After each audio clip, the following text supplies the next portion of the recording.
V6లో వచ్చింది చూడండి. ముహూర్తం ఏప్రిల్ 3. ఏప్రిల్ 3వ తారీఖు. మరి ఏప్రిల్ ఫూల్స్ని ఎవరు చేస్తుర్రు? పదవులు ఇస్తాం అని చెప్పి ఏప్రిల్ 3వ తారీఖు వరకు నాంచి 2-3కి టోపీ పెడతారు, మిగతా వాళ్ళకి తీసుకుంటారు. ముహూర్తం ఏప్రిల్ 3. మంత్రివర్గ విస్తరణకు తేదీ ఖరారు. క్యాబినెట్లో 4 లేదా 5కి అవకాశం. 2 రెడ్లు, 2 బీసీలు, 1 ఎస్సీకి ఛాన్స్. మంత్రి పదవులతో పాటే డిప్యూటీ స్పీకర్, చీఫ్ విప్ పదవులు భర్తీ. సామాజిక సమీకరణాల ఆధారంగా మరి ఎంపిక. గతంలో ఇచ్చిన హామీలు ప్రాతినిధ్యం లేని జిల్లాలను పరిగణలోకి తీసుకున్న హైకమాండ్. ఇప్పటికే ఆయా నేతలకు సంకేతాలు.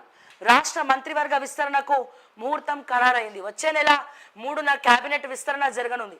4 లేదా 5కి మంత్రివర్గంలో చోటు దక్కనున్నట్టు తెలుస్తోంది.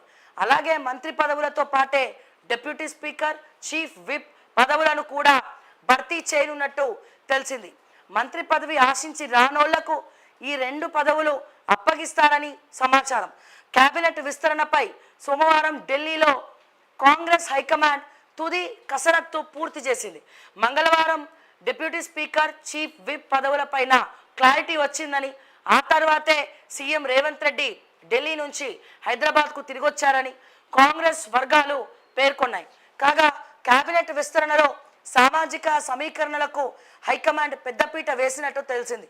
అలాగే గతంలో నేతలకు ఇచ్చిన హామీలను పరిగణలోకి తీసుకోవడంతో పాటు ఇప్పటి వరకు మంత్రివర్గంలో ప్రాతినిధ్యం లేని జిల్లాలకు ప్రాధాన్యం ఇచ్చినట్టు సమాచారం.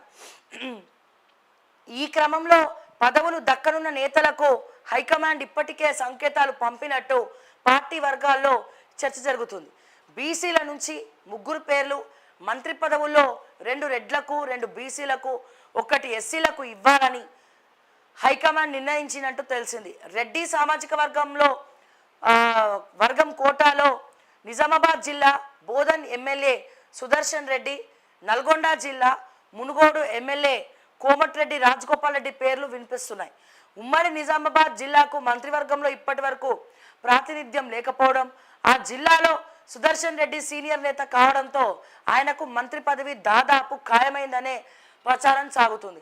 ఎట్లనైతే ఉమ్మడి నిజామాబాద్ జిల్లాలో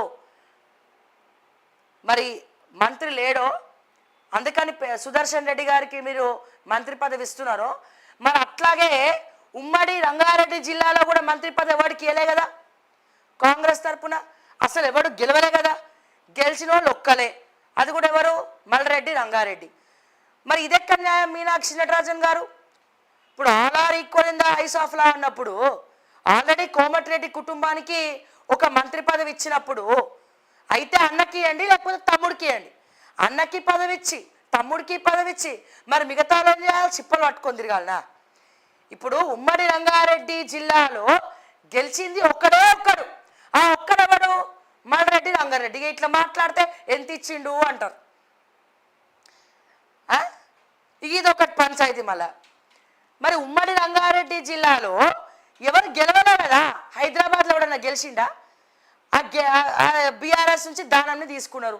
ఇప్పుడు ఆ సుప్రీంకోర్టు మొట్టికాయ వేయబట్టే వాళ్ళు కూడా గోడ దూకుదామా, మళ్ళా బీఆర్ఎస్కి పోదామా అని చెప్పి ఎదురు చూస్తున్నారట పాపం వాళ్ళు. వాళ్ళు ఎవరున్నారు హైదరాబాద్లో? కాంగ్రెస్కి దిక్కు లేదు. రంగారెడ్డి జిల్లాలో కాంగ్రెస్కి దిక్కు లేదు. దిక్కుండి గెలిచిన ఒకే ఒక్కడు Ibrahimpatnam MLA Malreddy Rangareddy.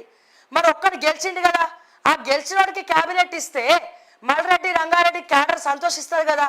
Next time ఎలక్షన్లో ఇంకా జోరుగా పనిచేస్తారు కదా, జోష్తో పనిచేస్తారు కదా. అసలే కాంగ్రెస్ గెలుస్తుందో గెలవదో అని చెప్పి నెత్తి మీద తడిగుడ్డ వేసుకొని కూర్చుంటున్నారు మీనాక్షి నటరాజన్ గారు.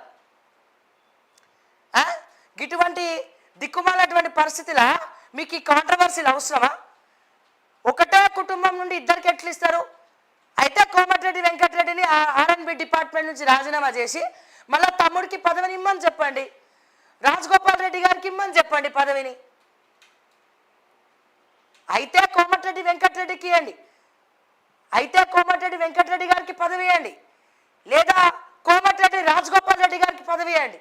2 పదవులు ఏ ప్రాతిపదికన ఒకటే కుటుంబానికి సంబంధించినటువంటి వ్యక్తులకు ఇస్తారో ఇక మీరు ఆలోచించాల్సినటువంటి అవసరం ఉన్నది.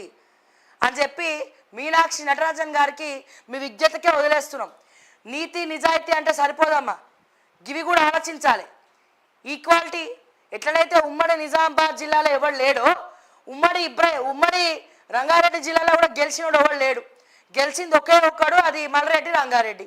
మరి గెలిచినోడికి కూడా మీరు క్యాబినెట్లకు తీసుకోకుంటే మరి ఎవరిని తీసుకుంటారు? ఇంకా ఒకటే కుటుంబానికి సంబంధించి ఇద్దరిని తీసుకుంటారా?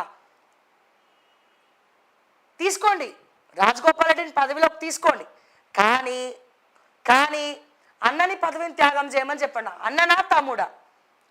అన్నకి ఇస్తారా, తమ్ముడికి ఇస్తారా? అన్న కొనసాగుతాడా, తమ్ముడు క్యాబినెట్లోకి వస్తాడా? రెండే, కట్టే కొట్టే తెచ్చే. అవి తేల్చుకోండి. లేకపోతే అనవసరంగా మీ కార్యకర్తలు నారాజు అవుతారు, రంగారెడ్డి జిల్లాలో ఉన్న వాళ్ళు నారాజు అవుతారు. నెక్స్ట్ టైం గోవింద గోవింద రాసి పెట్టుకోండి. ఇక పోతే ఎస్సీ సామాజిక వర్గం అంటే ఇక వివేక్ వెంకట స్వామి గారికి కన్ఫర్మ్ అయిపోయింది. ఓకే, ఇక బీసీలు మన ముదిరాజ్ కోటాలో మన శ్రీహరి గారికి ఇస్తున్నారు. చాలా సంతోషం. ఎందుకంటే నిస్వార్థంగా పనిచేసే వాళ్ళకి ఖచ్చితంగా ముదిరాజ్ కోటలు ఇవ్వాలి. ముదిరాజుకి ఇప్పటి వరకు ముదిరాజులకి కాంగ్రెస్ చేసింది ఏం లేదు. సో అట్లీస్ట్ క్యాబినెట్లోకి మంత్రి పదవిలోకి మరి శ్రీహరి గారికి ఇస్తే చాలా సంతోషం. ఎటువంటి కాంట్రవర్సీ కూడా జరగదు. మరి ఇంకో బీసీ పర్సన్ ఎవరో మరి చూస్తున్నారు. అయితే ఇంకో బీసీని తీసుకునే ముందర ఇక్కడ ఉన్నటువంటి క్యాబినెట్లో ఉన్నటువంటి ఇద్దరు బీసీలలో ఒక బీసీ పదవిని మరి తీసేసి ఇంకొకరికి తీసుకునే ప్రయత్నం చేస్తున్నారట. మరి చూడాలి ఎటువంటి కాంట్రవర్సీస్కి దారితీస్తుంది ఇది. అండ్ అట్లాగే డెప్యూటీ స్పీకర్ పదవి మరి లంబాడాలకు ఇద్దాము, ఆ సామాజిక వర్గానికి సంబంధించిన పర్సన్కి ఇద్దామని చెప్పి చూస్తున్నారట. ఇగో స్పీకర్కు ఇక్కడ లంబాడాలకు డిప్యూటీ స్పీకర్ పదవి వివిధ సామాజిక సమీకరణాల వల్ల మంత్రివర్గంలో చోటు దక్కని వాళ్లకు ఇంచుమించు అదే స్థాయిలో పదవులు ఇచ్చి గౌరవించాలని హైకమాండ్ నిర్ణయించింది. ఈ క్రమంలోనే మంత్రి పదవులతో పాటే డెప్యూటీ స్పీకర్, చీఫ్ విప్ పదవులను భర్తీ చేయనున్నట్టు తెలుస్తుంది. ఎస్టీ కోటాలో ఆదివాసీల నుంచి సీతక్క మంత్రివర్గంలో ఉండగా లంబాడాలకు డిప్యూటీ స్పీకర్ పదవి ఇవ్వాలని హైకమాండ్ నిర్ణయించినట్టు తెలుస్తుంది. ఈ కోటాలో ఉమ్మడి నల్గొండ జిల్లాకు చెందిన దేవరకొండ ఎమ్మెల్యే బాలు నాయక్ పేరు దాదాపు ఖాయంగా కనిపిస్తోంది. ఇక మాదిగ సామాజిక వర్గం లేదంటే బీసీల్లో మంత్రి పదవి రాని మరో సామాజిక వర్గానికి చీఫ్ విప్ పదవి ఇవ్వనున్నట్టు పార్టీలో చర్చ జరుగుతోంది. ఎస్, మరి చూద్దాం. మరి అన్ని సామాజిక వర్గాలకు ఈక్వల్ ఇంపార్టెన్స్ ఇవ్వాలి. ముఖ్యంగా మా బీసీలకు అన్యాయం జరగద్దు. మీ రెడ్డిల పెత్తనం ఇక ముఖ్యంగా క్యాబినెట్లో, అందరు రెడ్డిలు కాదు, క్యాబినెట్లో ఉన్నటువంటి ముఖ్యమంత్రి గారితో సహా మీ పెత్తనం కొంచెం తగ్గితే ఇంకా నయం, చాలా సంతోషం. మా రేవంత్ రెడ్డి అన్నదమ్ములు ఎవరైనా క్యాబినెట్లకి వెళ్ళి తీసుకుంటారేమో అని భయపడ్డా నేను ఎమ్మెల్సీ ఇచ్చి, కానీ తీసుకోవడానికి చాలా సంతోషిస్తున్నాం. లేకపోతే మళ్ళీ అదొక కాంట్రవర్సీ, మళ్ళీ దాని గురించి మళ్ళీ మేమే మాట్లాడాల్సి వచ్చేది. తీసుకుంటే ఏంది, తీసుకోకపోతే ఏంది శ్రావ్య, వెనకపోంటే హల్వా అంతా వాళ్ళదే నడుస్తుంది అంటారా మీరు? ఏం చేస్తామండి, చచ్చినోడు పెళ్ళికి వచ్చిందే కట్నం అన్నట్టు అయిపోయింది కాంగ్రెస్ వాళ్ళ పరిస్థితి. మా కార్యకర్తలు అయితే ఇంకా ఘోరం. ఆ మీనాక్షి నటరాజన్ గారు వచ్చిన తర్వాత కొద్దో గొప్ప మరి మంచి జరిగింది అనుకుంటా. అండ్ ఇంకోటి, విజయశాంతి